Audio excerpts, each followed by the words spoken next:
Now I know it's been a good long while since I've given you an atheism video. And I really do mean I've given them to you, because it's not like you've done anything to earn them. But this is one that's been toying around in my head for a little while, and I figured why not talk about it, alright? Who remembers Terri Schiavo?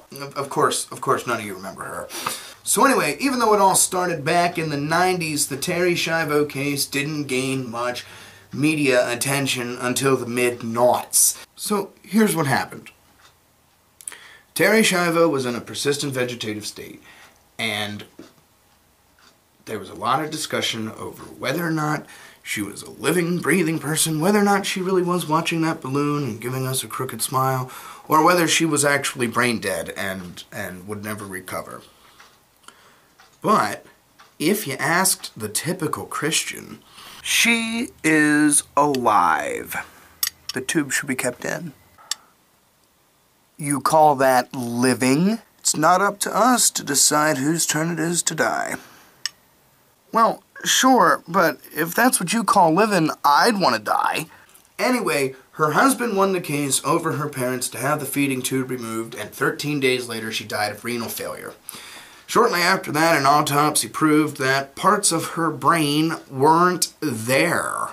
The parts of the brain that control sight were liquefied and gone, and so she really wasn't looking at that balloon. She was dead and would never get better. Why did all the conservative Christians have such a hard time removing the feeding tube from her throat? It's something that baffles me to this day. I mean, for the rest of this argument, not only will I concede that there is such a thing as a soul, but I will also concede that there is such a thing as an afterlife, alright? Let's say you're from the school of thought that says the soul cannot completely make its trip to the afterlife until the body is completely dead. Why would anyone force this woman to remain in such a limbo?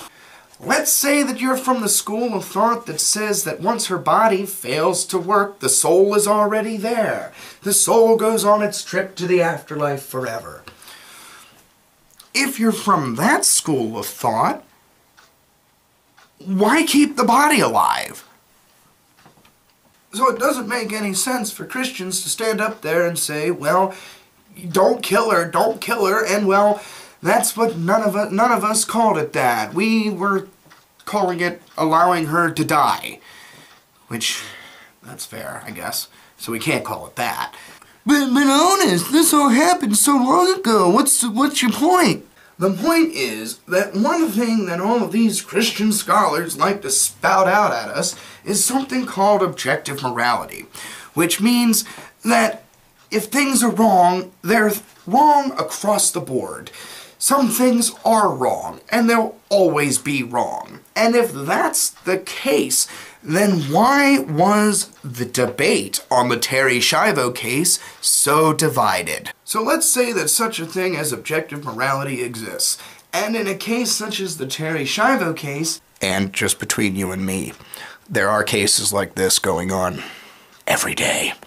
So what we're saying is that if objective morality exists, then not only is taking a life wrong, no matter what, failing to allow a dying person to suffer is also wrong. At least that's what I get out of it anyway. So if taking a life is wrong no matter what, well then here's a little thought experiment for you. Let's say that God gets a wild hair up his ass and comes down off of his throne and stands before you and does whatever you need of him to prove that he's God. And he asks you to kill your children. The typical Christian response, without a second thought, what the fuck is wrong with you? I don't even want to play chess with you anymore. So what was all that about objective morality?